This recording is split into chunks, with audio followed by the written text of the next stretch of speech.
Good evening, folks. Welcome to the How I Camar Fiddle Workshop. First thing in 3 weeks, and then I think it was a few months, 3 and 4. But just thought I would do one of these just to fill in a bit of time. And as I've just recently finished working my way through Captain Simon Fraser's Nocky collection, with an official title of Airs and Melodies Peculiar to the Highlands and Islands of Scotland, chiefly collected in the interesting period between 1715 and 1745. I thought I would do a few tunes for that collection. Mainly I've got something else I'm going to go through, but I'm going to start with a jig called the Shepherdess, and it's a lovely tune. You don't hear it very often, but the first person that I heard that had recorded it would have been Alistair Fraser on his Skydance album. But this is a tune of considerable age, going back to the 1700s. A few of these you can date because they describe incidents fairly closely, and they couldn't have been written prior to that. But some of these tunes are just, it's a vague period between the date mentioned. So Captain Simon Fraser came from Nocky, and Nocky is a wee estate not too far from Loch Ness, on the east side of Loch Ness, and it's a really lovely part of the country up there, and that comes through in his music. Actually, some of his compositions, one in particular I'm going to play in a bit, it's really just a celebration of his homeland. So anyway, the Shepherdess is going to be the first tune. Captain Simon Fraser is called Captain because he was a captain in the local militia, and right up and down the British Isles in the Napoleonic period, there was a fair bit of anxiety about the risk of the French invading. The reality was the British Royal Navy was actually strong enough and well enough run and well enough commanded that it was unlikely they would have been able to. However, the French army had been cuffing folk left, right and centre all over Europe, and it was a genuine fear. So there was local militia groups raised all over Scotland, England, Wales and Ireland. And so being a kind of minor aristocrat, a member of the local gentry, Captain Simon Fraser got a captain's a position. So Captain Simon Fraser, and the Fraser clan were very strong up in that area. A lot of the music in this collection was collected not by Simon Fraser himself so much. He saw to the music being edited and published with the help of Nathaniel Gow. That's the famous fiddler Nathaniel Gow. But an awful lot of the tunes were collected by Simon's father and uncle, and even mentions his grandfather as well, really, in some of the melodies. So a very musical family, but the culture, the society in the Highlands was very musical anyway, so it's no surprising really that the family had it in quite a big way. So, the Shepherdess, it's a jig, lovely tune, and I would personally think it's best not to push the tempo too much with this particular tune. Take it fairly steady and let it swing. It's a tune in 12/8, which is, it's not unheard of. I mean, I've even written 12/8 tunes myself, but much less common than 6/8 or 9/8. 6/8 by far the most common. And I've done a good bit of playing for Scottish country dance music, and if you're playing for the kind of Royal Scottish Society Scottish country dances, a third of their dances are jigs, a third strathspeys, a third reels. But in all the dances that I've ever played at, never played a set of 9/8 jigs. And I did ask about this, and there was never a very satisfactory answer. So the 6/8 really kind of reigns supreme in that style of dancing. But there's some really good tunes in different tempos. I mean, this particular collection's got a cracker in 9/8 called The Favourite Dram, which is a great tune. In fact, here's a wee bit.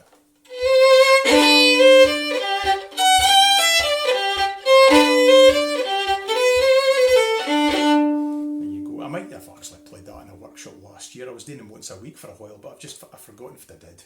So anyway, but I definitely didn't do this tune, the Shepherdess. And before I play it, it's good to hear a bit of background. I mean, Captain Simon Fraser says in his book, in his collection, that there was no shepherds in the Highlands of Scotland prior to his time. The reason being that was a role that was almost entirely done by teenage girls. He says females, but actually in particular teenage girls. And so there was no such thing as shepherds. The women looked after the flocks. And he kind of alluded to the fact that there was a lot of these lassies wrote love songs and things because they had a bit more time. He suggested that older folk that were busier and had more responsibility had no time for stuff like that. So there you go. That's not me saying, that's Captain Simon Fraser. So anyway, I'm going to play it through just as I would play it. Now, some of you might have seen the music. I posted it earlier the day, so you can follow it if you like. And then I'm going to go back and we'll go through it nice and slow. I'll pull out a few pointers along the way, but basically just batter through the tune and then move on to the next theme. So here we go, the Shepherdess. And the tunes in the Captain Simon Fraser collection, they all have Gaelic titles. Okay, so the Englishes are translations of Gaelic, and in some cases you have to wonder whether the translations really do justice to the poetry of the Gaelic language. So there you go. Let's go with the Shepherdess then.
Which I think is a really lovely tune. As I said earlier, I first heard it on Alistair Fraser's Skydance tune, and that would have been the first time I ever heard that collection mentioned, the Captain Simon Fraser collection. Although I kent some of his tunes, things like The Beauty of the North, North of the Grampians and the Haggis, Caledonia's Wail for Neil Gow. There are tunes that are really very much standard parts of the Scottish fiddle tradition, but there was a lot of tunes in Alistair's album that were totally unfamiliar. And I think the other thing that really struck me about that album was certainly Paul Marklis, the accompanist and piano player. He really coloured the music beautifully, and I thought really rather elegantly, in a different way. Just there was different chords that really brought out different aspects of the tunes that I had never really kind of thought. I was much more used to a kind of straightforward vamp for things, which is, I mean, that's no criticism of that, but it was just such a different way of thinking about the accompaniment. So great album, but that was certainly the first place that I heard that tune, and I would definitely say it's unmistakably a Highland tune.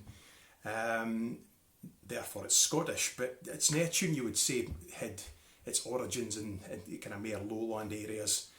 Certainly no Irish nor English. Very much a Highland tune.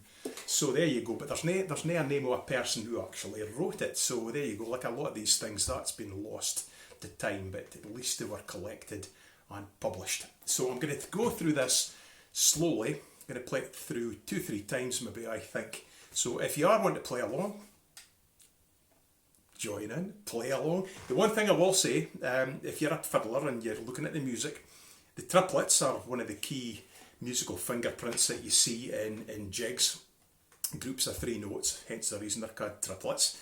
And they're generally notated as being of equal length. That's nae the way we ever played them. When I was growing up, I didn't know anybody that played them openly. No, I have heard them different places. They do kind of tend to play them a bit more like that, like some bits of Ireland and Cape Breton. But certainly, all the Scottish fiddlers I kent, they dot the first note. Middle note is very, very short. So rather than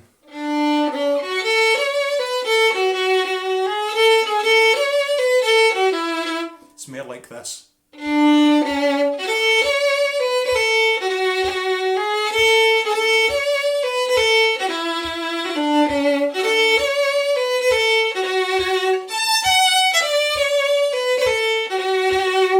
And to be honest, I would tend to say that I actually double dot my dotted notes when I'm playing Scottish music.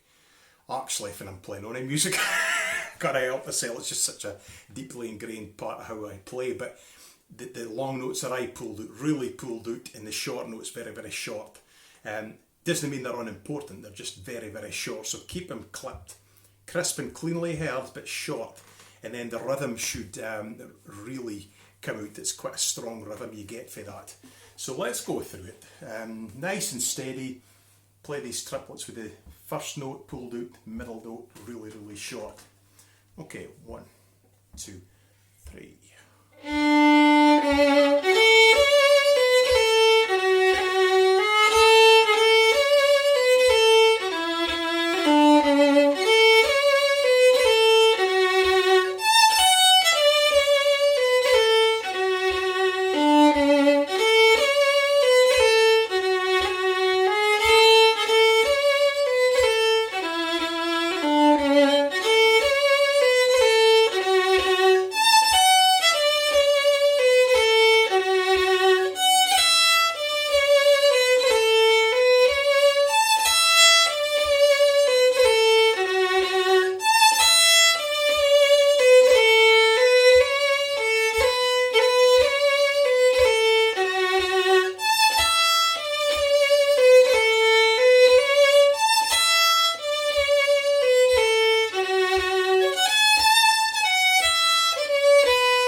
Tune again. Just stop there briefly. Only time I've got slurs in this tune, I really let the bow draw out. You can this thing. Hopefully it adds a little bit of swing to that music. Try and get it. Imagine the plates in a kilt kind of moving like this. Get it a bit with swing. So rather than going, which is fine, there's nothing wrong with that, but as a contrast to the, I'll really draw out my bow when I'm getting the opportunity with a slur. So, I mean, I didn't press hard at all, actually. The bow is firmly but lightly on the strings, so there's a lightness, and a lot of the rhythm comes through the wrist, which you'll find with Scottish music, and a lot of the good players, you can have got a rare snap of the wrist. And there's a subtlety to the bow control that you get for that. It gives the music its lift. So anyway, that second half, if we take a second half, if you're playing along, we'll just try this and get the swinging going with these big swinging bows. 2, 3.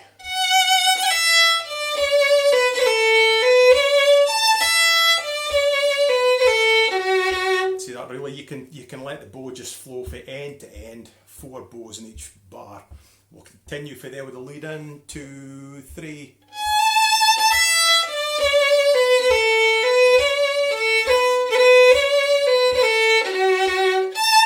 Cut careful there because you've got to jump for the D string across to the E, but miss the open A. So that's part of the craft of your bowing.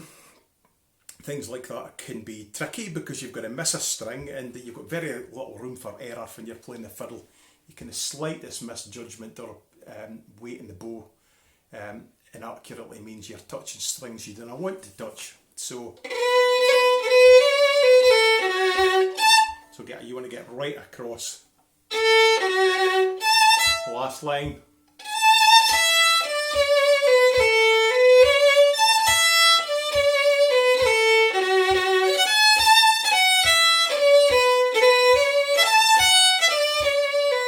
And again for the top.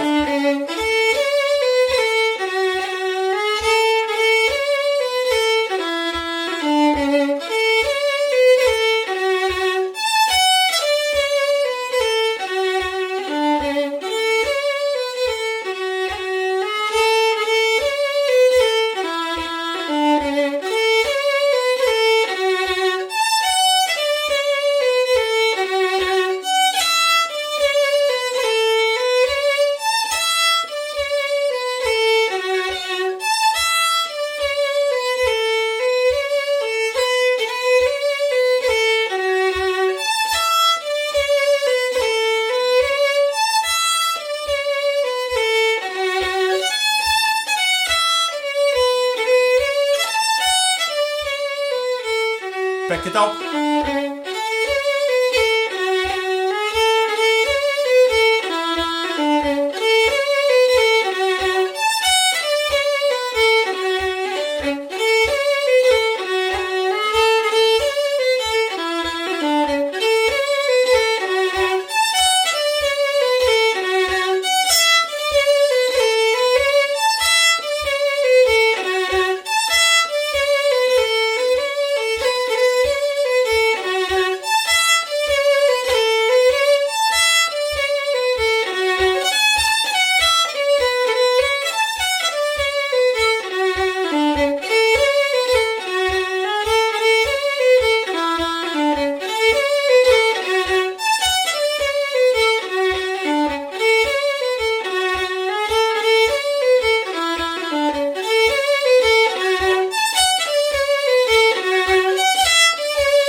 I think it's a great tune. I really like it. Really like that tune, the Shepherdess, or at least that's the Gaelic translation. And it dates for the 1700s. And as I said, I think it's unmistakable. It's a Highland tune. It's not a tune you would hear for the Borders or the Central Belt or necessarily the northeast of Scotland. It sounds like it comes from the Highlands to my ear, and certainly you wouldn't confuse that as being an Irish tune, although it could well be a version that's been absorbed in Ireland, because there are tunes, there's quite a few space things like the Highlanders' Farewell to Erin is a real cud. Farewell to Erin, they've knocked off the Highlander and changed it for Strathspey to a reel. So there are tunes in Irish tradition that have Scottish origins. The Rothiemurchus Rant is actually another one. So anyway, let's leave that just now. We'll go into something a bit slower. I wasn't going to play this, but I was requested to play it, and it's a tune called Woman of the Glen, and I played it just over a week and a half ago at our Live for the Lounge concert, because that was Friday the 12th of February. The next day was Friday the 13th. Saturday the 13th. And that was the anniversary of the massacre of Glencoe that took place in 1692. Complicated affair, but basically under government orders, the Glen Lyons Argyll regiment stayed with the McDonald's of Glencoe for a couple of weeks and then turned on them. And they didn't do a terribly good job, because there was only about 38 folk that have been registered as being actually killed. There's an undisclosed amount they think might have died in the blizzard that was going on that night.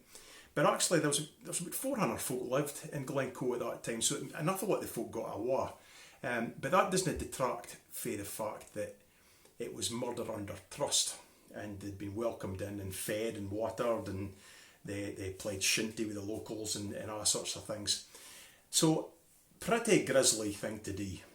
Not unknown in the Highlands for there being massacres and murders and things, but it was this notion of Highland hospitality that was seen as being an appalling thing to do. The fact it was sanctioned by the government, the Secretary of State for Scotland, the Master of Stair, I think it was John Dalrymple, signed the order. It was also signed by King William, King Billy, and he ended up sort of saying, no, it was nothing to do with me. So it was a complex thing. It stirred up a lot of trouble, a lot of scandal, and I've heard it said that it was the first step in the destruction of the clan system that finished after the Battle of Culloden and then into the Highland clearances. But anyway, nae abody in Glen Lyons' regiment was happy about this. Some of them felt deeply unsettled and unhappy that this was going on. There's certainly a few that told their hosts, I wouldn't be sleeping here tonight. If I was you, I would be out to the hills with my take to the hills, that sort of thing, and folk duly took the hint. Glen Lyons' piper, who was a man called Hugh Mackenzie apparently took his pipes onto what's known as the Henderson Stone, because there was Hendersons settled up there. There was Hendersons before McDonald's actually in Glencoe. And he stood upon the stone, and early, I mean, it was first thing in the morning that it fell upon him, but early he got up and he started playing the Woman of the Glen, knowing that only MacDonald that heard that would understand its meaning and tick to the hills. So this is a very old tune. I couldn't tell you if I wrote it. It's traditional, but very old, because it would have been, if it was well known in 1692, it would have had to have been around for quite a long time. So I'm just going to dive in and play it. It's slow, so just join in if you feel inclined.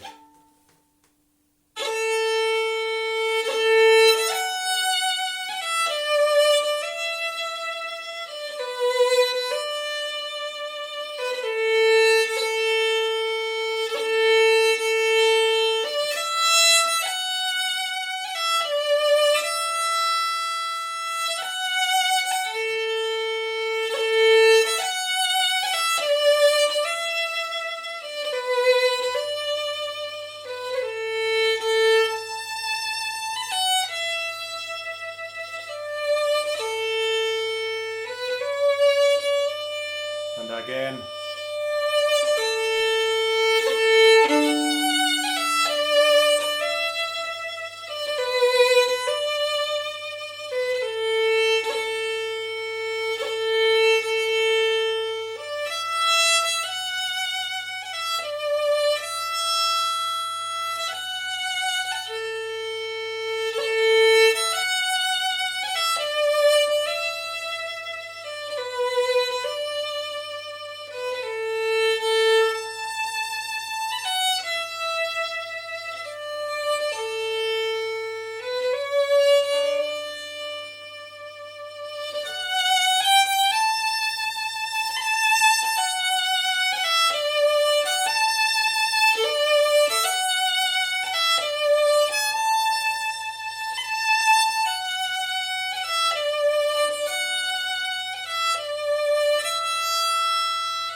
Right, so Woman of the Glen, which is a pipe tune. It's not a fiddle tune at all.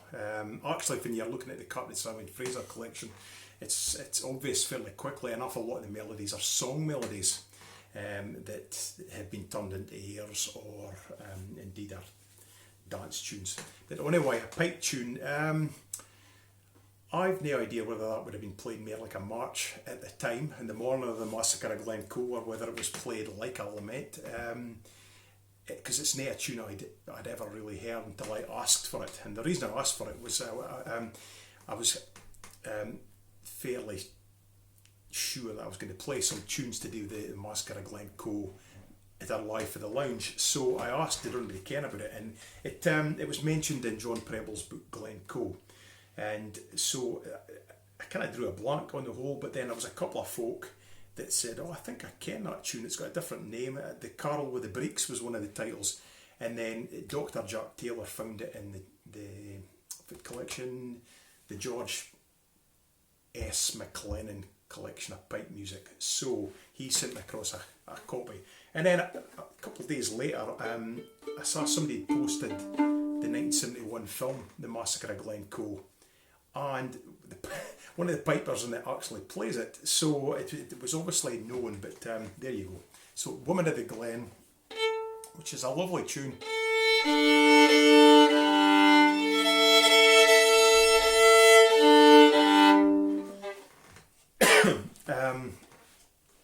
So I play it almost like a pibroch, I suppose, without all the variations, of course. If you're playing pipe music, it's important to try and add in some grace notes, crisp and clean. Best way to listen to some of the top pipers, you'll hear the music absolutely peppered with ornamentation, and it really does add a lot of colour to the music. The thing with the bagpipes, they have one volume, they're loud. The drones are at a constant volume. They've got 9 notes, and so they kind of colour the volume, and they've got very few notes.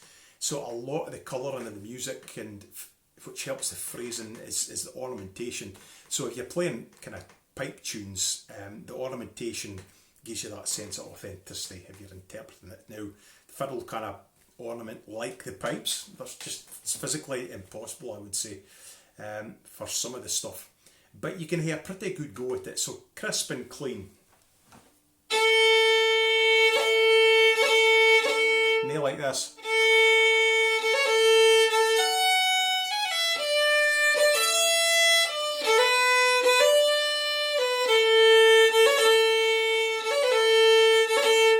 You see what I mean?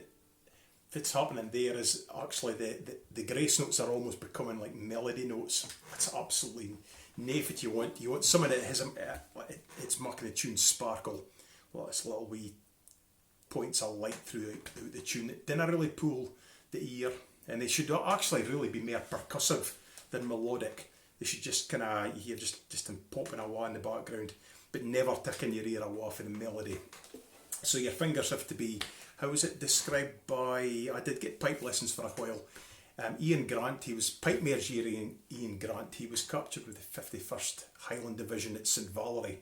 That's a different story, but basically they were a rear guard that allowed the British military forces to escape from Dunkirk, and they were left up at St Valery and couldn't get off. But Ian, he was a pipe major in the Gordon Highlanders, and he said about your grace notes, your fingers should be like a whip. And I stuck with me. I just thought that image is brilliant, how quick your fingers need to be. So crisp and clean. Grace notes, your fingers should be like a whip. Okay, let's try it again. And certainly tunes like this, pipes kind of add dynamics, but in the fiddle you can. So some tunes actually sound, you can find something different in the music. More like how a singer would sing it than a piper. You can, because you can add in light and shade and ebb and flow. So we'll play through this once, because actually that's probably enough on this kind of thing.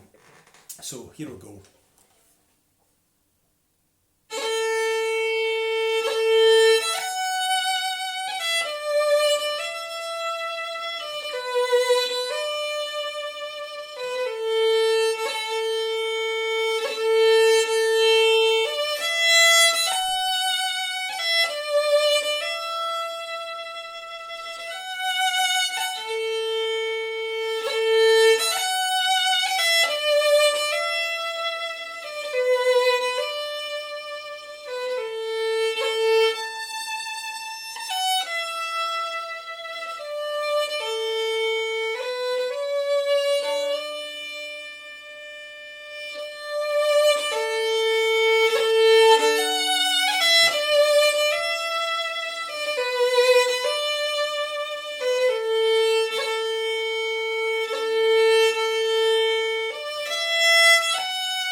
There you go, Woman of the Glen. Almost gives me the goosebumps actually, thinking about somebody might have heard that drifting on the wind through a blizzard, heard the tune and got out their bed and took to the hills to avoid being slaughtered.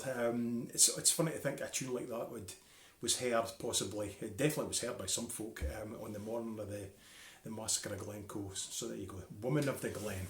Right, let's go on to something a wee bit cheerier. This is called The Belted Plaid and the Health to Wear It. And this is the very last tune in Captain Simon Fraser's Knocky collection. It's called the Knocky collection. It's like an informal title because that was where he was fae, Knocky, or that's where he lived certainly. Not too far from Loch Ness on the east side. And even today, a lot of farmers are kent by their firm rather than their surname. We've a farmer across the road there, he was called Strathy, because he bid on the firm of Strathmore. And so that's a fairly typical kind of thing, so it's got quite a long history of that. But this is the last tune in the collection, The Belted Plaid and the Health to Wear It, and I'll tell you a wee bit about it once I've played it.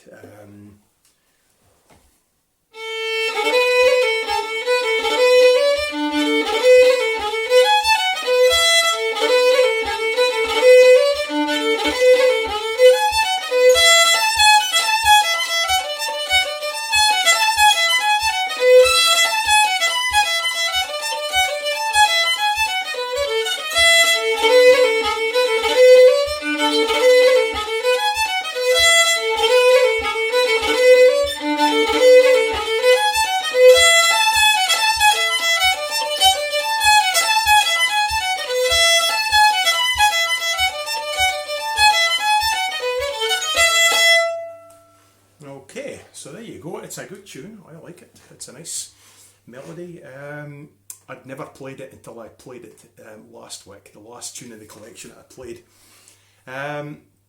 It's not necessarily the easiest reel to play. There are definitely some tricky aspects that we'll look at. One or two. But practice is the only answer. It's the only cure. Practice and perseverance.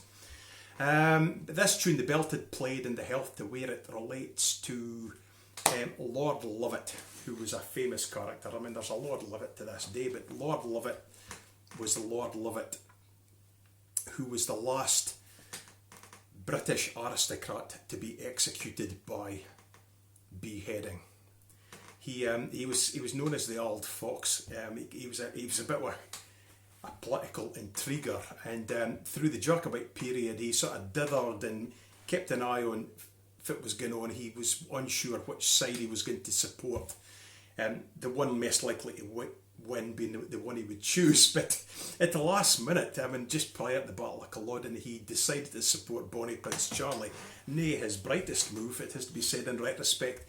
But prior to that period, he'd spent some time with Captain Simon Fraser's family. Was it his grandfather at I forget the name of the place, but Lord Lovat's minstrel and bard had been at a gathering, and Lord Lovat had given a new plaid to his host, Fraser of Gorth. Is it Gorthlick? I think it was. And the minstrel was bold enough to suggest that, well, if he played well enough, he could hear the old played, and he was duly given this, and so pretty much on the spot apparently he wrote this tune. So The Belted Plaid and the Health to Wear It. Now at the beginning I play these separate.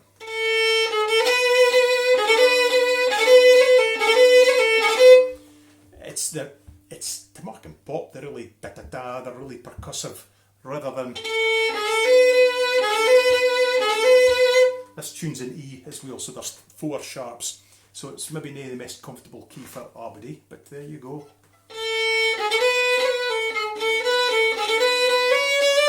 Into a natural there. So there's a few things like that to watch. In the second half,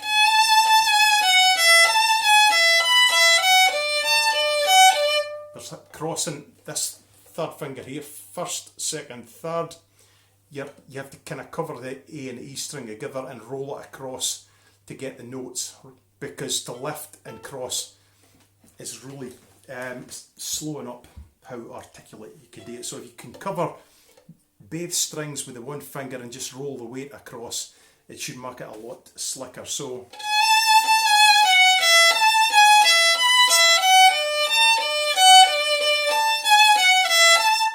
get the idea?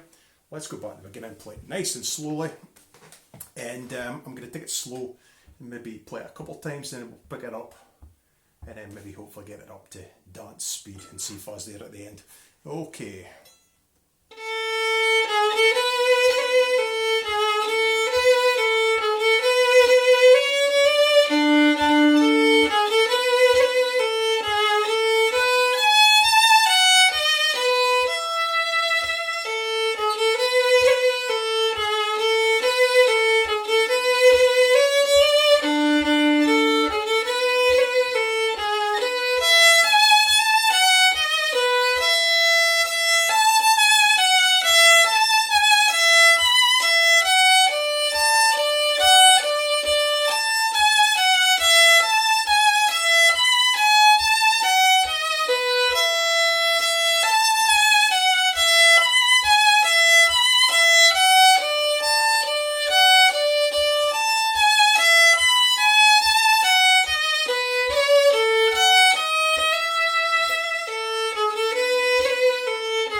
Okay.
So I hope you got on all right with that. Certainly with reels, they are accented. It becomes less apparent with the speed. Hopefully it just adds a wee bit of lift into the music.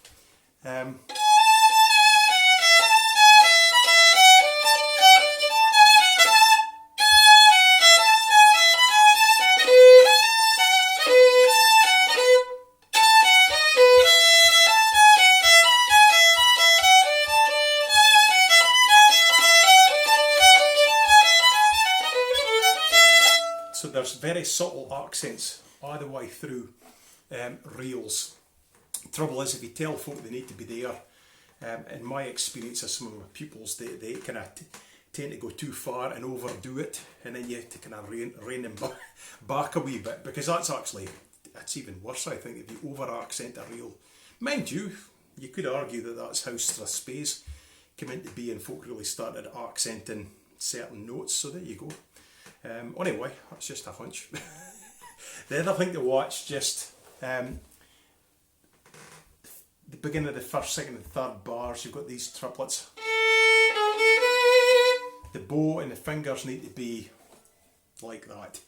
If there's any lack of unity between them, it'll be a bit of a red up.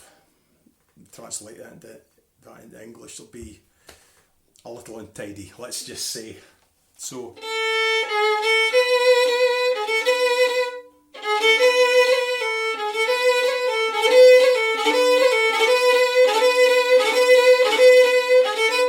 just start slow and work it over nice and steady and slowly. It's not a race. I mean, music, you can obviously compete with it, but for most folk it's about enjoyment and expression, and so just take your time and work it through steadily and methodically, but practice. If it doesn't sound great, go back and do it again. I'm not telling you to do something that I do myself. If I've made an error so a bit, I stop. If I'm practicing, I stop, go back, and I go over that, an hour, and then I'll try and continue. If it's still not right, I'll go back and I keep going over that bit until I'm happy with it, that at least there's improvement. So perseverance and being thorough, iron out the kinks, and it will improve. But that's probably one of the trickier aspects. The triplet da-da-dam, you want to hear every single note, and I like that kind of snappiness, that percussiveness, da-da-da, rather than slurring it like this. It's easier to play, no question.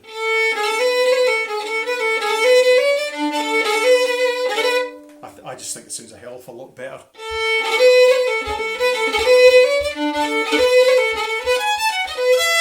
Easy to fluff it, however, but there you go. You can please yourself. This is just take it or leave it. Hopefully you get some little tidbits of advice, but there's lots of different ways to skin a cat. So slurring it is fine. I just prefer to play them separate. Okay, last tune I'm going to have a look at is The Beauty of the North. And I did wonder in my youth whether that was referring to a lady that was a beautiful lady for the north of Scotland, but actually Captain Simon Fraser is almost entirely referring to the scenery round about Inverness, in particular round about the kind of Loch Ness area. And it is lovely, there's no question. But this is one of my favourite slow strathspeys, and you can play slow strathspeys up to dance speed, but you'll lose a hell heap of the character when you do. They're nae that sort of tune. They should have dynamics, ebb and flow with the tempo, pushing and pulling it. It's a solo piece to be listened to rather than danced to. So it's got the expression of a slow air, but it's got the character of a strathspey. So it makes it a little bit trickier. One of the trickier things to get the character right with. But this is a nice one. I'm going to play it through just as I play it, and then we'll pick out a few bits and see how you get on. Right.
so it's a bit different for a dance tune.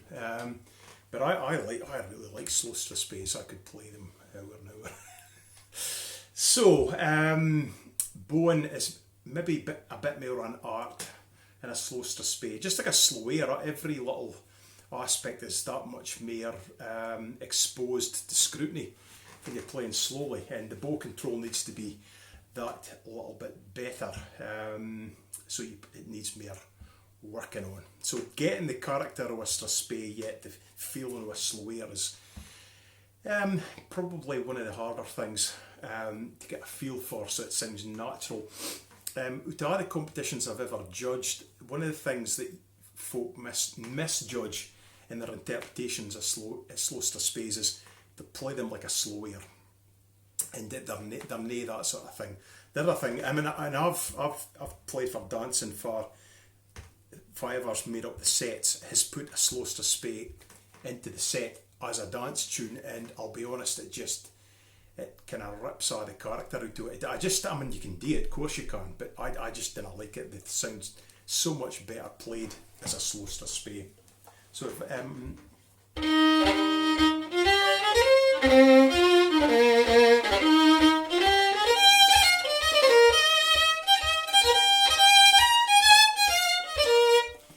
maybe a bit like that. Nae my taste, okay. So, but back to the beginning, I've got an updriven bow written in right at the start. I've got a turn in there as well.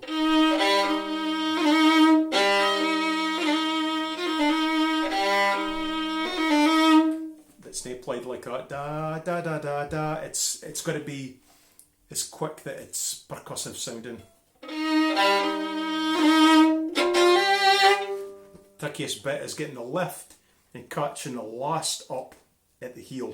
Short, articulate. Percussive needs a fair bit of attack. There's a lot of tension at the heel and you get that kind of really percussive feel, but very, very short, but you've got to hear it. And the thing with that is that it's easy to miss, and then you just lose the feel of the updriven bow. There's no point in playing it unless it's got that sense of drive and lift. So you need that da-da-yum, da-da. It's not the same if you go, and I've heard folk playing it like that, but it's, as far as I'm concerned, that's not an updriven bow. You've got to lift. It's got to do what it says on the tin. Da-da-yum, da-da. It's nice and hard on its own. It's harder to play when the tune's moving, and you've got to continue with the momentum. So I've got another in the third bar as well, played exactly the same way. Instead of the staccato, I used the turn to split them. Okay, right, let's have a go. 2, 3.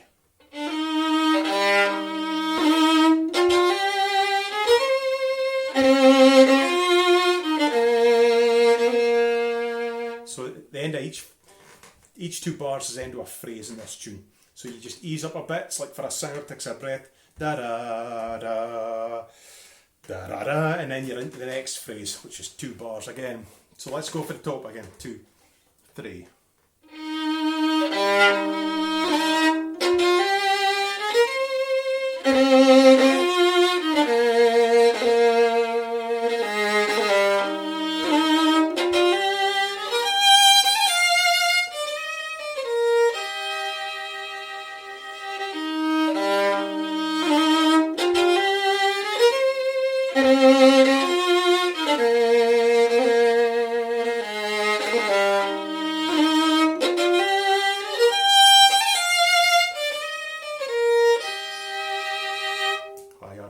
Stop there. It's in 3 flats, so you may not feel particularly inclined to play double stop, so you don't have to, but it's a 3rd finger on the D and a 4th on the A.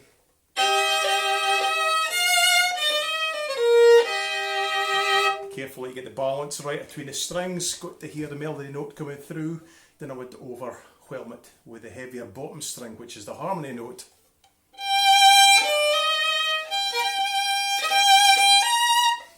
It's a slow suspect, but the snaps are still snappy.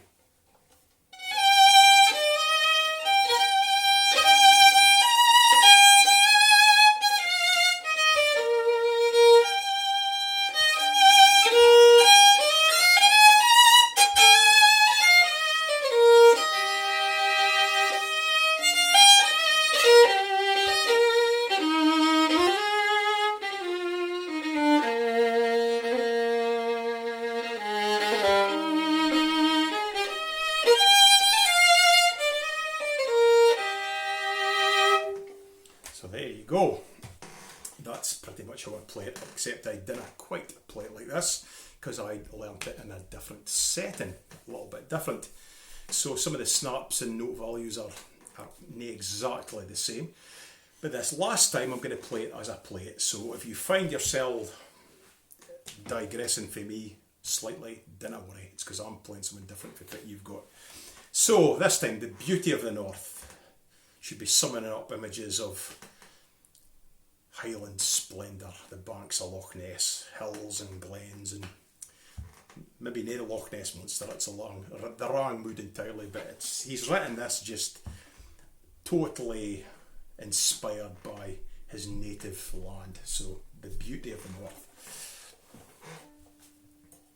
Okay.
There you go. So, I crash course through the updriven bow there. You could spend years working on that. I find it, it's not something you can just pick up naturally in one session, especially when playing it like this virtually, for I can't hear you and tell you if you're doing it wrong.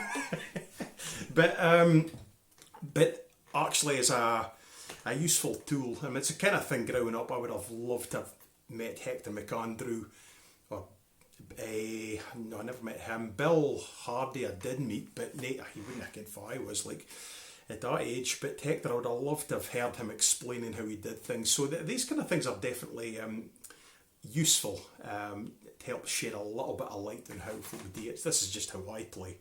You can take what you want for that, but there are other ways to do it, and you could have 10 great players. You could have myself and then 10 great players, and we could all play it different, but we could all be correct. So there's different ways of interpreting it, and that's the beauty of this type of music, that you can sing with your own voice. There are things you definitely shouldn't do, I will say that would completely ruin the music. But if you're wanting to play in a traditional style, you can hopefully hear Aubrey's accent coming through. You can have you had somebody like Angus Grant, for instance, for Fort William, would play this totally different. Even my teacher, Dougie Lawrence, would play this different. You could probably hear quite a strong thread coming through how we both play. Again, if you heard Hector McAndrew playing, Hector would probably play it different for me, for sure. But there would be similarities there. So anyway, there you go. If you've enjoyed it, I'll do one of these again another time. I can't really reply to stuff that's coming up. Otherwise I can't do very much with the playing, so I'll get back to Abdi if anybody asks any genuine questions. I saw Jane Roberts and Bruno Gougier for Dijon had said hello. I couldn't really do very much, but I'll go back through all the messages and check and say hello. But we'll do maybe one of these again another 1982 distant future. On what subject I have no idea, but if you've enjoyed it, you can certainly chip into the tip jar. It's www.paypal.me/Paul Anderson Shona Dawn, and that'll be grand, but it's really not necessary. But if you want to, thank you very much. But anyway, we'll see you later. We'll certainly be back on Friday night for Live in the Lounge 50. It's our golden anniversary, and we're going to be, well, I reckon we're going to do, but certainly it's it's our 50th live for the lounge. We've been damn near doing this for a whole year, so there you go. But we'll keep on rocking and rolling with it, and we'll hopefully see some of you there on Friday, and I'll be back and do some of these another time. Okay, all the best, folks. Have a good night. Take care. Stay safe.